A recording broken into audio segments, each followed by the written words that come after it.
Tak, toto je naša škola, Gymnázium Ľudovita Jaroslava Šuleka s 3 vlajkami. Jedna nitrianskeho okresu, slovenská vlajka Európy. Je to stará škola, sestra povedala, že to je škola z Harryho Pottera. Tak poďme ďalej, dovnútra sa pozrieť. Ako tu vidíme hore erb Komárna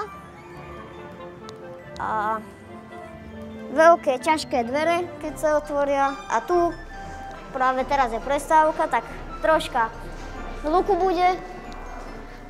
Sú tu maľby všelijakých žiakov. Ideme na prvé poschodie, kde máme aj my prijíma triedu.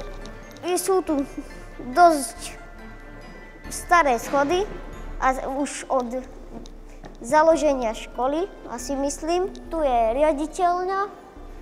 Môžeme navštíviť riaditeľa. Dobrý deň. Dobrý deň. Natáčame video, tak vás chceme dať na video.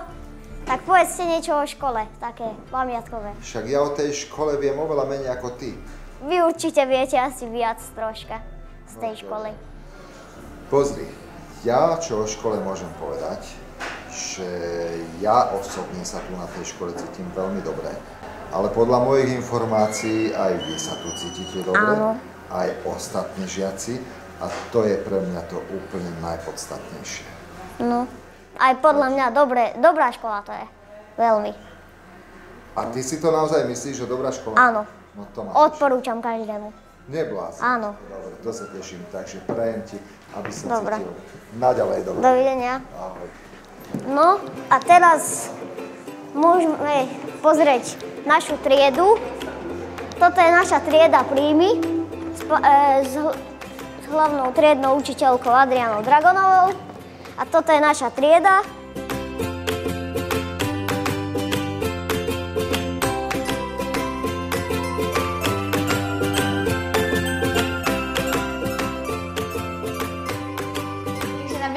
Máme najradšej to, že máme super pani profesorku, ktorá nás všetko naučí zábavnou formou a všetko je to hneď ľahšie, pretože všetci si väčšinou myslia, že biológia je ťažký predmet, ale keď máte super učiteľa, ktorý vás naučí zábavnou formou, tak je to hneď ľahšie. Na biológii sa učíme aj o nechutných zvieratách a rastlinách. Chémiu ešte síce nemáme, ale na vec sa tešíme na rôzne výbuchy a kyseliny. Hocičo.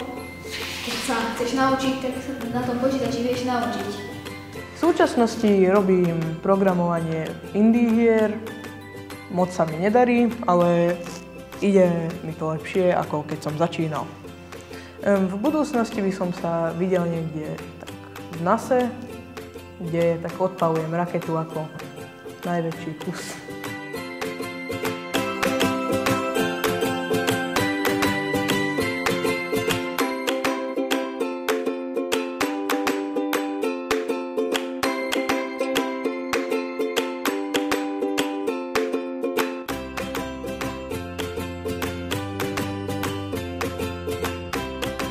Aj z pohľadu učiteľky, rovnako aj z pohľadu matky bývalého absolventa nášho 8-ročného gymnázia naozaj musím konštatovať, že v žiadnom prípade 8-ročné gymnázium neoberá deti o ich detstvo. Oni majú šancu sa rozvíjať u nás v oblastiach, ktoré im vyhovujú, zároveň ich podporujeme, individuálne sa im venujeme.